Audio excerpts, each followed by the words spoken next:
사사기 19장 말씀입니다.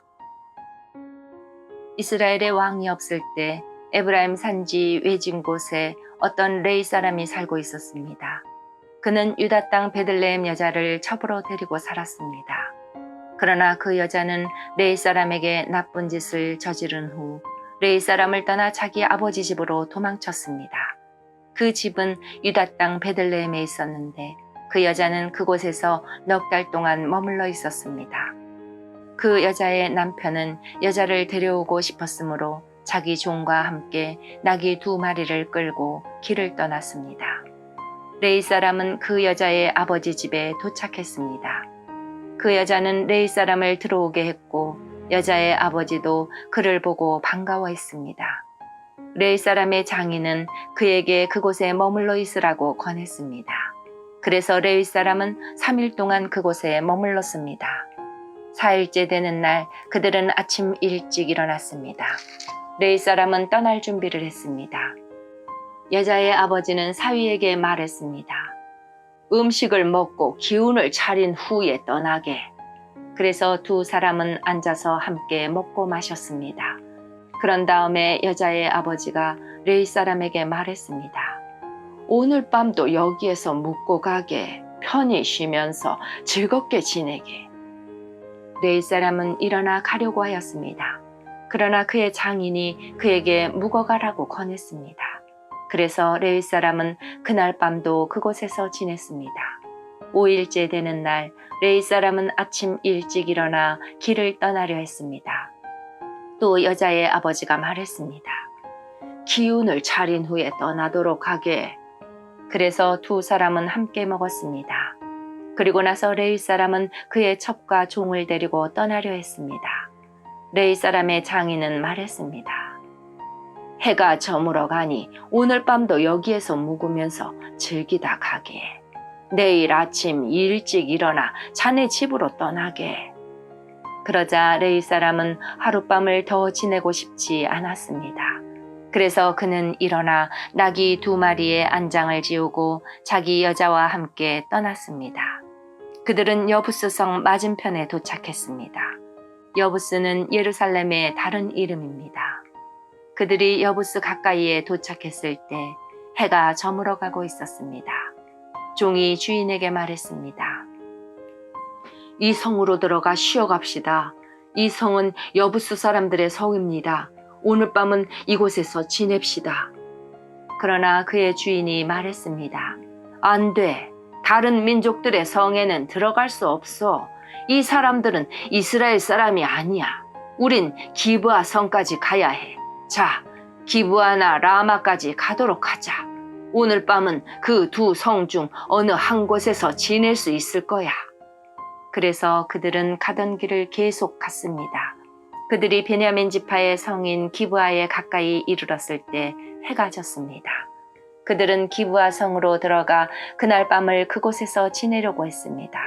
그들은 성 안의 거리에 앉았습니다. 그러나 그들을 자기 집에 데려가서 재워주는 사람은 아무도 없었습니다.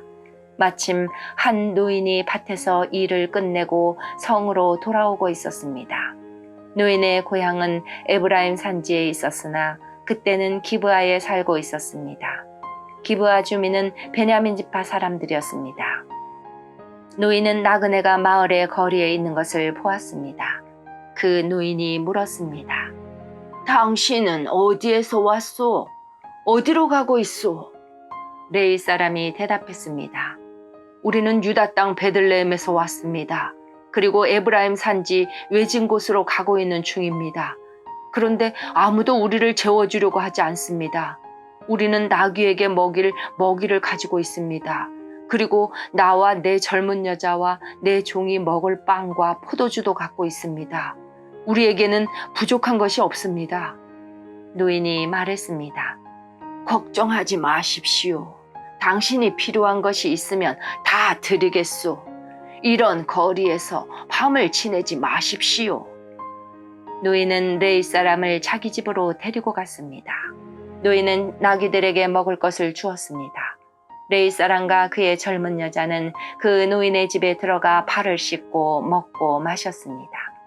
그들이 평안히 쉬고 있을 때에 그 성의 사람들이 그 집을 둘러싸며 문을 두드렸습니다. 그들은 집주인인 노인에게 말했습니다. 당신 집에 온 사람을 끌고 나오시오. 우리가 그 사람을 강간해야겠소. 집주인이 밖으로 나가 그들에게 말했습니다. 여보시오, 그런 나쁜 일은 하지 마시오. 이 사람은 내 집에 온 손님이오. 그런 끔찍한 일은 하지 마시오. 자, 여기 내 딸이 있어. 내 딸은 아직 순결한 처녀요. 또 이 사람의 첩도 있어. 이 여자들을 밖으로 내보낼 테니 당신들 좋을 대로 하시오. 제발 이 사람에게만은 그런 끔찍한 일을 하지 마시오. 그러나 사람들은 노인의 말을 들으려 하지 않았습니다. 그래서 레위 사람은 자기 첩을 그들에게 내보냈습니다. 그들은 그 여자를 욕보이고 밤새도록 괴롭혔습니다. 그러자 새벽이 되어서야 놓아주었습니다. 여자는 자기 남편이 머무르고 있는 노인의 집으로 돌아와 문간에 쓰러졌습니다. 그리고 해가 뜰 때까지 거기에 누워 있었습니다. 아침이 되자 레위 사람은 자리에서 일어나 자기 길을 가려고 밖으로 나섰습니다. 그곳에는 자기의 첩이 문턱에 손을 걸친 채 문간에 쓰러져 있었습니다. 레위 사람이 여자에게 말했습니다. 일어나라, 가자. 하지만 여자는 아무 대답도 하지 않았습니다. 레위 사람은 첩의 시체를 나귀에 싣고 자기 집으로 갔습니다. 레위 사람은 집에 와서 칼을 꺼내어 자기 첩의 몸을 12부분으로 잘랐습니다. 그리고 이스라엘 12지파에게 그것들을 두루 보냈습니다. 그것을 본 사람들마다 이렇게 말했습니다. 이스라엘 백성이 이집트에서 나온 후로 이런 일은 한 번도 일어난 적이 없었다. 생각해보고 앞으로 어떻게 할 것인가를 말해보자. 아멘.